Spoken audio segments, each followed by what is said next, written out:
Silakan perkara nomor 124 untuk menyampaikan pokok-pokok permohonannya.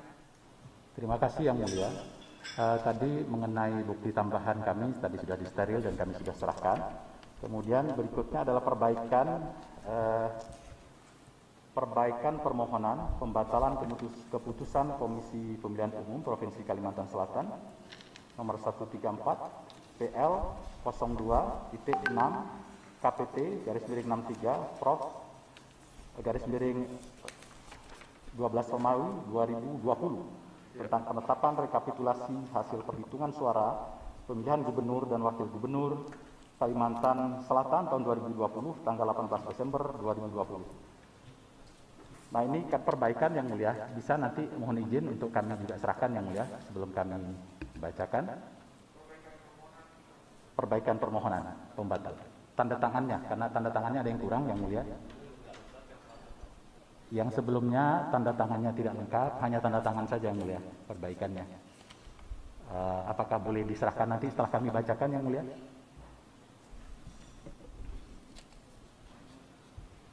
Tapi substansinya sama persis, Sama tidak ada persis, perubahan. Sama persis Yang Mulia. Ya nggak apa-apa ya, hanya tanda Baik, tangan Yang ya. Mulia. Baik, terima kasih Yang Mulia. Ya. Kami Yang Mulia, lanjutkan Yang Mulia. dari termohon, apakah kami boleh mengetahui jumlah halamannya paling akhir sampai halaman berapa? Halamannya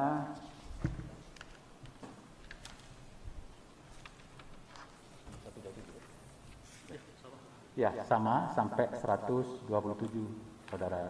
Oke, terima kasih Yang Mulia. Ya. Makasih. Baik Yang Mulia. Sekali lagi terima kasih. Yang bertanda tangan di bawah ini nama Profesor Denny Indrayana, SHLLM PhD. Saya tidak bacakan alamatnya. Kemudian yang kedua, nama Dr. Andes Haji Difriyadi, alamatnya tidak saya bacakan.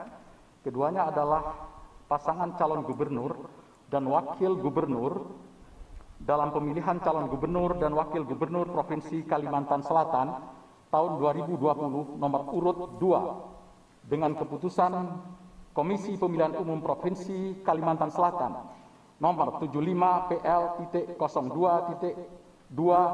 KPT /63 Prof /9 Romawi /2020 berdasarkan surat kuasa khusus tanggal 21 Desember 2020.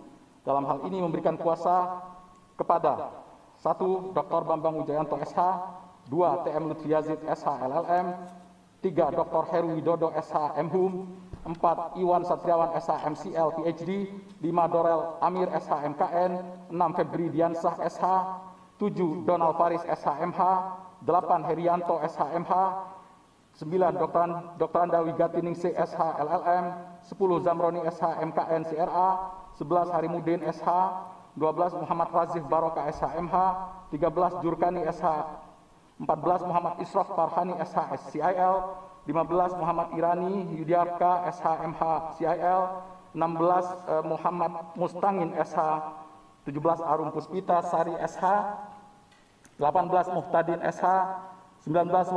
Wafdah Zikra Yuniarsah SH MH, 20. Abdul Latif Zainal SH, 21. Muhammad Rizki Ramadan SH, 22. Elvira Pradita SH, 23. Mustaqim Al-Ghazali SH, 24. Tarik Muhammad Aziz Elven SH, 25. Teguh Trisna Dewa SH. Semua advokat dan konsultan hukum berdomisili di Integrity Law Firm. Saya tidak akan bacakan alamatnya. Selanjutnya disebut pemohon terhadap Komisi Pemilihan Umum Provinsi Kalimantan Selatan berkedudukan di Jalan A, yakni nomor 212, Kelurahan Karangmekar, Kecamatan Banjarmasin Timur, Kota Banjarmasin, Kalimantan Selatan 70237. Selanjutnya disebut sebagai termohon. Dalam hal ini mengajukan permohonan kepada Mahkamah Konstitusi perihal perselisihan penetapan perolehan suara hasil pemilihan calon gubernur dan wakil gubernur Provinsi Kalimantan Selatan berdasarkan keputusan Komisi Pemilihan Umum Provinsi Kalimantan Selatan nomor 134 PL.02.6 KPT garis miring 63 garis miring Prof garis miring 12 Romawi garis miring 2020 tentang penetapan rekapitulasi hasil perhitungan suara pemilihan gubernur dan wakil gubernur Kalimantan Selatan tahun 2020 tanggal 18 Desember bukti P3 yang diumumkan pada hari Jumat 18 Desember 2020 pukul 17.47 WITA. Selanjutnya disebut sebagai objek perselisihan. Adapun alur permohonan yang kami sampaikan adalah sebagai berikut. Karena tidak kami bacakan yang mulia, dan kebetulan mohon izin kalau diperkenankan, kan ada prinsipal Profesor Haji Denny Indrayana yang juga nanti akan menyampaikan yang mulia. Jadi kami, saya dengan Profesor Denny Indrayana yang mulia yang akan membacakan. Apakah diizinkan yang mulia? Yang utama sesungguhnya yang menyampaikan yang hadir, Pak. Karena kami akan cross dengan data-data yang dibawa langsung secara fisikly oleh yang bersangkutan. Kalau nanti misalnya prinsipal mau menambahkan, silakan. Tapi bukan secara substansial apa yang sebagian besar ada di permohonan ini. Sekedar menambahkan silakan. Tapi jeniusnya Bapak yang mesti harus pemohon yang hadir di persidangan itu. Makanya Mahkamah memang mengharapkan dalam perkara peradilan kasus-kasus yang konkret begini tidak bisa kita secara online, secara murni, karena kita bicara atau kita akan melihat fakta dan terutama data-data dan angka-angka itu. Silakan, nanti boleh saja Pak nambahkan, tapi terima kasih yang mulia. Ya. Kami membagi permohonan ini ke dalam beberapa bab, beberapa bagian. Pertama, pengantar permohonan. Kedua, Romawi kedua tentang kewenangan mahkamah. Ketiga, kedudukan hukum pemohon. 4, Romawi tenggang waktu. Yang kelima, pokok permohonan. Kemudian perhitungan yang adil dan seharusnya. Dilanggar prinsip pemilu yang langsung, umum, bebas, dan rahasia, serta jujur dan adil. Poin berikutnya adalah pelanggaran pemilu yang TSM dengan penyalahgunaan wewenang, program dan kegiatan yang sanksinya pembatalan paslon 1. Berikutnya adalah petahana menyalahgunakan bantuan sosial COVID-19 sembako untuk kampanye dan karenanya harus dibatalkan sebagai paslon Pilgub Kalsel. Saya tidak akan bacakan kabupaten-kabupatennya. Nanti kemudian petahana menyalahgunakan program tandon air COVID-19 untuk kampanye dan karenanya harus dibatalkan sebagai paslon Pilgub Kalsel. Kemudian berikutnya adalah penyalahgunaan tagline bergerak pada program-program pemerintah Provinsi Kalimantan Selatan yang kemudian menjadi tagline kampanye petahana dan atau paslon 1. Berikutnya adalah penyalahgunaan kewenangan program dan kegiatan untuk pemenangan paslon 1 adalah nyata-nyata melanggar ketentuan pasal 71 ayat 3 Undang-Undang Pilkada. Berikutnya adalah penegakan hukum tidak adil, transparan, dan bertentangan dengan peraturan perundang-undangan. Kemudian berikutnya adalah pemungutan suara ulang di Kabupaten Banjar, Kabupaten Kecamatan Binuang, Kabupaten Barito Kuala, Kabupaten Hulu Sungai Tengah, dan Kecamatan Banjar Selatan. Ada beberapa kabupaten di sini, ada Kabupaten Banjar, Kabupaten Tapin, Kecamatan Binuang, Kabupaten Barito Kuala, Kabupaten Hulu Sungai Tengah, Kecamatan Banjarmasin Selatan. Kemudian bagian terakhir itu nanti adalah petitum. Saya tentu saja tidak akan membacakan semua, tapi nanti hal-hal yang perlu ditambahkan nanti saudara rekan saya, Advokat Razif nanti akan menambahkan. Kemudian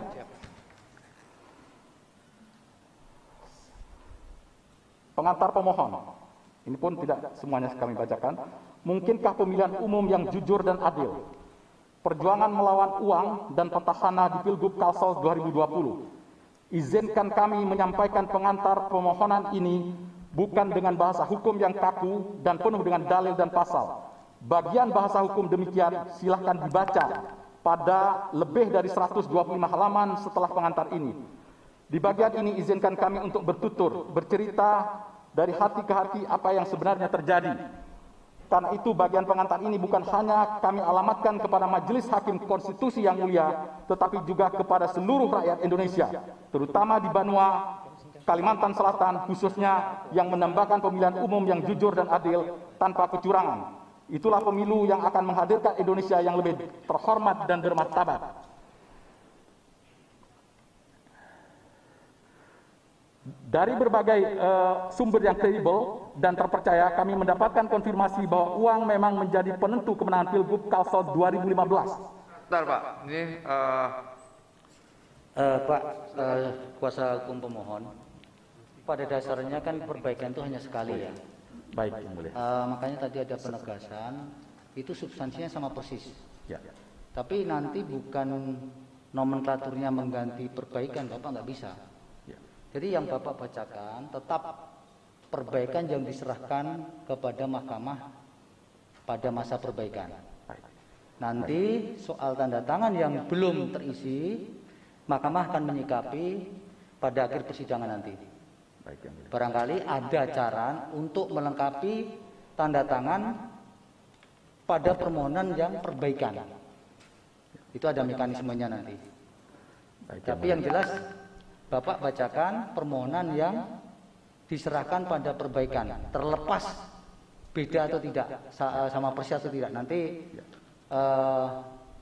akan tidak konsisten dengan PMK kalau yang dibacakan adalah perbaikan, karena perbaikan itu hanya satu kali, Pak. Itu saja. Silakan. Jadi nanti pihak termohon juga supaya bisa memahami itu. Ini hanya persoalan melengkapi tanda tangan di permohonan perbaikan, ya, bukan menyerahkan perbaikan baru di persidangan hari ini, Pak, ya. Ya, Yang Mulia. Terima kasih, Yang Mulia. Saya lanjutkan, Yang Mulia. Ini ringkasannya saja, Yang Mulia. Jadi pokok permohonan kami ada dua dalil, argumentasi kualitatif dan argumentasi kuantitatif. Argumentasi kualitatif adalah pertama, pelanggaran pasal 71 ayat 3 Undang-Undang Pilkada yang sangat nyata namun tidak mendapat penanganan yang benar oleh lembaga berwenang, yakni Bawaslu Kalimantan Selatan. A. Politisasi bansos sembako COVID-19. Petahana melakukan politisasi bantuan sembako COVID-19 pada masa 6 bulan sebelum ditetapkan sebagai pasangan calon 23 Maret 2020 sampai dengan 23 September 2020. Bansos sembako COVID-19 yang tersebar ke 10 dari 13 kabupaten _kota Kalimantan Selatan mengandung citra diri petahana berupa A. Foto petahana yang mirip dengan alat peraga kampanye. B. Identitas politik petahana berupa nama sapaan Paman Birin yang ada pada stiker bungkus beras maupun di banyak bakul sembako. C. Tagline benua bergerak yang identik dengan alat peraga, bahan, dan media sosial kampanye. Pengemasan dan pendistribusian juga dilakukan menggunakan unsur pemerintah, yakni menggunakan tenaga pegawai kontrak pemerintah, mobil dinas, tim gugus, tugas COVID-19, Satpol PP, dan fasilitas pemerintah lainnya. Terdapat surat edaran petahana yang mengimbau pejabat di Kalimantan Selatan menyisihkan tunjangan kinerja untuk 2,5% untuk sumbangan sembako COVID-19. Terdapat 50 peristiwa pembagian bansos COVID yang telah dipolitisasi ditambah dengan bukti tambahan sebanyak 7 peristiwa. Dari 57 peristiwa tersebut, kurang lebih terdapat lebih dari 100.000 sembako dengan citra diri petahana yang tersebar ke lebih dari 100.000 kepala keluarga KK. Tindakan politisasi bansos sembako sangat menguntungkan petahana untuk keperluan Pilgub 2020. Ketua Bawaslu RI, Komisioner Bawaslu RI, Menteri Dalam Negeri, Ketua KPK RI, Ketua MPR, dan Komisioner KPU RI membuat pernyataan yang tegas bahwa pelekatan citra diri pada bansos COVID-19 merupakan pelanggaran terhadap pasal 71 ayat 3 Undang-Undang Pilkada dan sanksinya adalah diskualifikasi. Semuanya kami lampirkan bukti-buktinya. B. Politisi tandon air cuci tangan COVID-19.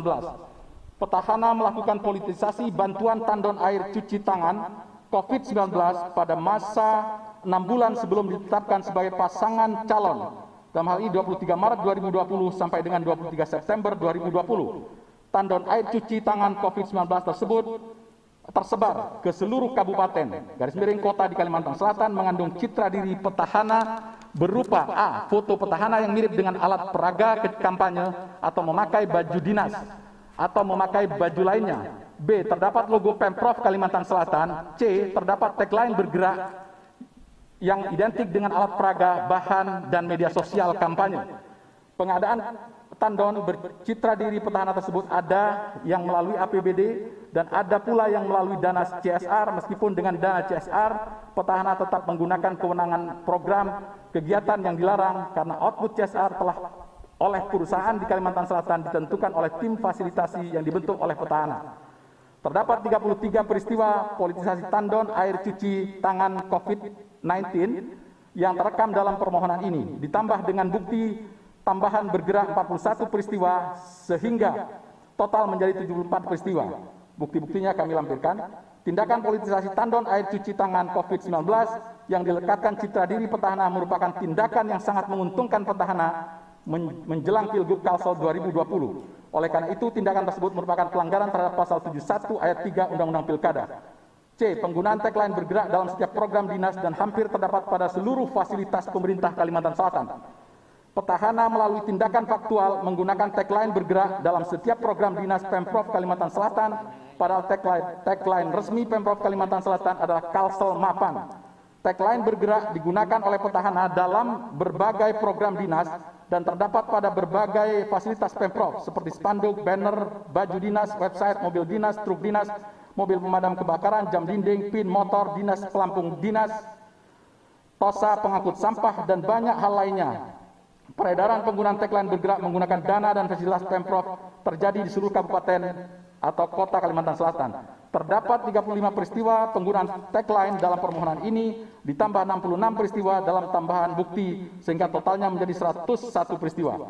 Penggunaan tagline bergerak secara masif pada rentang waktu 6 bulan sebelum ditetapkan sebagai pasangan calon tentu sangat menguntungkan petahana. Terlebih penggunaan tagline ini merupakan tindakan berlanjut yang dimulai sejak 2016. Dengan kata lain, tindakan ini memang sudah direncanakan sedemikian rupa sejak lama untuk kepentingan pemenangan Pilgub Kalimantan Selatan 2020. D. MK harus memeriksa dan mengadili pelanggaran ini karena Bawaslu Kalsel tidak profesional dalam menangani pelanggaran ini. Pemohon pernah melaporkan berbagai pelanggaran pasal 71 ayat 3 ke Bawaslu Kalsel, namun semua hasilnya dihentikan tanpa alasan yang jelas. Hasil kajiannya pun tidak diberikan kepada pemohon. Setelah pemohon bersusah payah mendapatkan hasil kajian tersebut, ditemukan berbagai kejanggalan pada hasil kajian laporan sembako disertai bukti. Analisa Bawaslu Kalsel berbeda dengan kesimpulannya, di mana dalam analisa ditemukan unsur-unsur telah terpenuhi, namun dalam kesimpulannya tiba-tiba menyatakan tidak terpenuhi. Pada hasil kajian laporan pelanggaran tagline ditemukan pada bagian analisis menyatakan seluruh unsur terpenuhi dan kesimpulannya pun memenuhi, namun rekomendasinya tidak menindaklanjuti. Kemudian ditemukan fakta bahwa Bawaslu Kalsel memiliki dua hasil kajian yang berbeda untuk satu laporan tagline yang sama. Bahkan dalam laporan pelanggaran lain seperti money politics, bedah rumah, mobil dinas, dan forum RT RW ditemukan pola yang sama, di mana analisis menyatakan terpenuhi seluruh unsur, namun dalam kesimpulan dan rekomendasi tiba-tiba menyatakan tidak terpenuhi. Bahwa dalam persidangan etik di DKPP Bawaslu Kalimantan Selatan mengaku tidak membaca hasil kajian sebelum memutus laporan. Atas hal ini Bawaslu Kalsel dicecar oleh Ketua DKPP pada persidangan etik 21 Januari 2021 mengenai ketidakprofesionalan ini dan terancam dipecat. Pemohon juga mencoba mengajukan laporan ke Bawaslu RI untuk laporan tandon. Terdapat hasil kajian yang serupa dengan pola Bawaslu Kalimantan Selatan, di mana dalam hasil analisisnya menyatakan terpenuhi semua unsur, namun tiba-tiba terdapat paragraf yang menyatakan akibat tidak ada instruksi berupa keputusan dari gubernur, maka laporan dinyatakan tidak memenuhi unsur. Padahal hal itu tidak menggugurkan bahwa petahana telah menggunakan kewenangannya. Atas alasan di atas, sangat terbuka peluang Mahkamah Konstitusi untuk memeriksa dan mengadili pelanggaran ini. Sebagaimana pernah Mahkamah Konstitusi sampaikan pada pertimbangan putusan Pilpres yang menyatakan dalam hal permohonan yang diajukan menyangkut ketaatan lembaga penyelenggara pemilu KPU terdapat aturan atau menyangkut dilakukannya proses penegakan hukum oleh lembaga penyelenggara pemilu, Bawaslu dan Gakumdu yang mempengaruhi perolehan suara atau hasil pemilu sebagai peradilan konstitusi, Mahkamah dapat memeriksa dan memutusnya.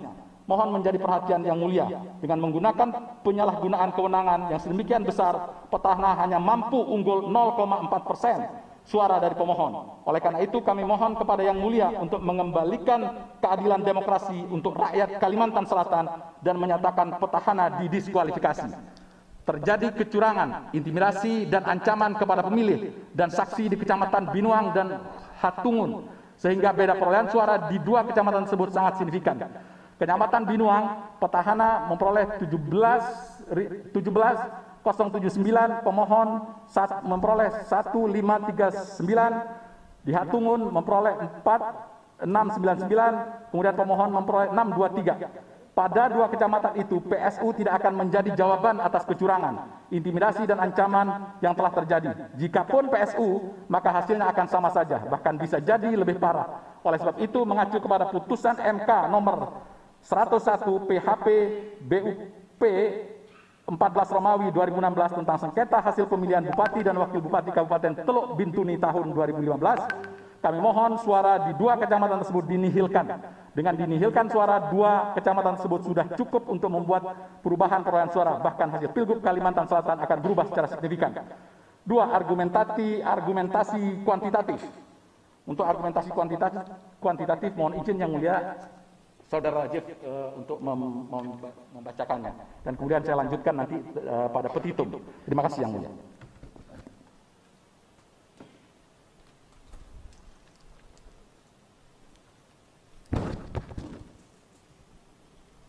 Terima kasih yang mulia, izin melanjutkan pembacaan pokok permohonan argumentasi kami seperti yang disampaikan tadi bahwa permohonan ini terdiri dari dua argumentasi, yaitu kualitatif dan kuantitatif. Ada satu yang ingin saya tegaskan tadi dalam argumentasi kualitatif yang mulia, mengenai mengapa Mahkamah seharusnya memeriksa permohonan sengketa proses kami, bahwa laporan-laporan yang kami lakukan ke Bawaslu Kalimantan Selatan ditangani dengan sangat tidak benar. Bahkan satu yang ingin saya tegaskan, Bawaslu Kalimantan Selatan memiliki dua hasil kajian atas laporan kami yang mulia tentang pelanggaran tagline. Dua hasil kajian di mana hasilnya berbeda, analisanya sama tapi ada satu paragraf yang berbeda yang sangat signifikan. Ada yang menyatakan analisanya seluruh unsur terpenuhi, kesimpulannya terpenuhi, tapi rekomendasinya tidak dilaksanakan. Tapi ada satu hasil kajian lagi yang menyatakan satu unsur tidak terpenuhi, dan itu terbongkar di persidangan DKPP kemarin. Kemudian saya akan melanjutkan dalil argumentasi yang berikutnya, argumentasi kuantitatif. Ada 5 lokasi yang kami dalilkan dalam argumentasi kuantitatif ini yang mulia. Kabupaten Banjar, Kabupaten Baritokuala, Kabupaten Tapin, satu kecamatan Binuang, ada juga di Kabupaten HST, Hulu Sungai Tengah, dan terakhir di Kecamatan Banjarmasin Selatan. Yang pertama di Kabupaten Banjar. Kami meminta di Kabupaten Banjar dilakukan pemilihan suara ulang dengan dalil terdapat tindakan money politics yang dilakukan oleh pasangan petahana bersama-sama tandem dengan pasangan cabuk bupati. Kemudian ada juga petugas KPPS merusak surat suara. Yang mulia, fakta pemilihan Pilgub Kalimantan Selatan memiliki surat suara tidak sah yang sangat mencengangkan, di mana rata-rata surat suara tidak sah nasional dalam berbagai pilkada yang kami temukan tidak melebihi 5%. Tapi dalam Pilgub Kalimantan Selatan dengan pasangan calon hanya 2, surat suara tidak sahnya mencapai 10,1%. Kita di Kabupaten Banjar sendiri mencapai 10,1%. Bandingkan dengan pemilihan bupati yang calonnya 3, surat suara tidak sahnya hanya 4,7%. Ternyata ada sesuatu di sini. Ada satu TPS, yaitu TPS 8 Desa Pembantan Kecamatan Sungai Tabuk. Di situ diketahui bahwa Ketua KPPS mencoblosi surat suara paslon 01. Ini menunjukkan sebuah pola, di mana di berbagai TPS lainnya juga terjadi hal yang sama, sehingga ada TPS kami melacak di sini ada 296 TPS di Kabupaten Banjar, yang mana surat suara tidak sahnya melebihi 10% yang mulia. Persebarannya ada di 19 dari 20 kecamatan. Dan dari 296 TPS yang kami curigai ini, dan saksi-saksi kami tentunya nanti akan menjelaskan, hasil perolehan suara kami kalah 22.702 suara. Jika dibandingkan dengan keunggulan petahana yang hanya 0,4% atau sekitar 8.000 suara, tentu hal ini sangat jauh yang mulia. Kemudian alasan berikutnya kenapa Kabupaten Banjar patut dilakukan PSU. terdapat penggelembungan suara dengan manipulasi DPTB dan DPPH. Yang mulia, terdapat 28 TPS yang tersebar di 7 kecamatan Kabupaten Banjar, di mana jumlah jumlah pemilih yang hadir di luar dari DPT ditambah DPPH dan DPTB sebanyak 2,5%. Yang mana tentunya hal tersebut sangat tidak rasional, yang mulia. Setelah kami telusuri, ternyata terdapat penggelembungan suara, di mana terdapat banyak suara yang dicobloskan dengan modus DPPH dan DPTB, padahal dalam absensi tidak menunjukkan demikian. Total daripada jumlah selisih suara dari kekalahan kami di jumlah TPS ini sebanyak 1071 suara. Dan bahkan yang mulia, terdapat beberapa TPS yang jumlah DPPH dan DPTB-nya lebih dari 60%. Padahal aturan hanya membolehkan 2,5%. Tentu ini menjadi alasan mengapa Kabupaten Banjar harus di PSU. Kemudian alasan yang keempat, masih di Kabupaten Banjar. Banyak pemilih tidak sah pada TPS dengan kehadiran 100%. Bayangkan yang mulia, kehadiran 100% tentu sangat tidak bisa diterima jika kita melihat tingkat partisipasi pemilihan gubernur di Kalimantan Selatan yang hanya mencapai 64%. Bahwa kehadiran 100% dalam setiap TPS adalah hal yang tidak mungkin terjadi di tengah rata-rata tingkat partisipasi pemilih yang menurun. Setelah pemohon telusuri, rupanya dalam TPS dengan kehadiran 100% tersebut terdapat data-data orang yang sudah meninggal, namun tetap ikut dalam pemilihan di TPS tersebut. Total kami melihat ada 17 TPS dengan kehadiran 100% di Kabupaten Banjar dengan selisih kekalahan suara kami 2.122 suara. Kemudian yang terakhir ialah banyak pemilih tidak sah pada TPS dengan kehadiran hampir 100%.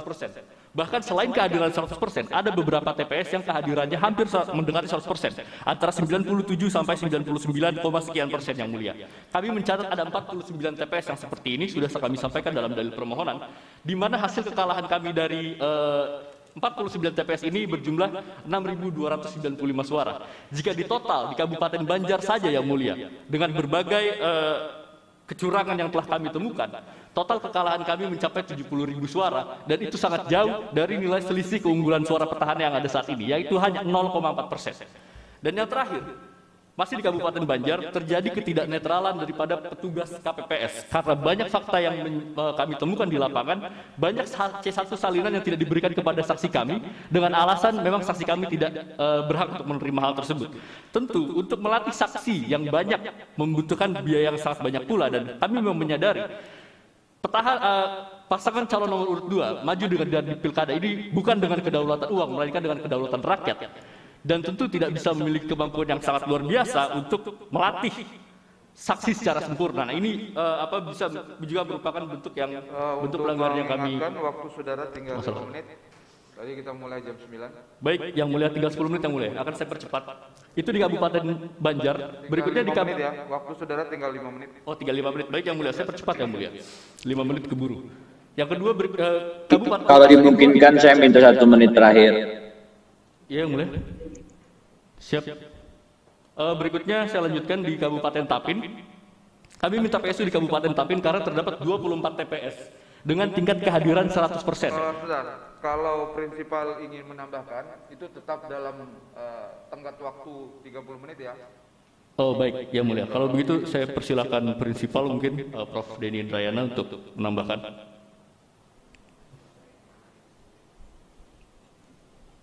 Silakan prinsipal. Terima kasih yang mulia Majelis Hakim Konstitusi dan seluruh hadirin, baik yang secara online maupun offline, dan juga saya mengetahui banyak sekali rakyat Kalimantan Selatan yang mengikuti persidangan ini secara live streaming.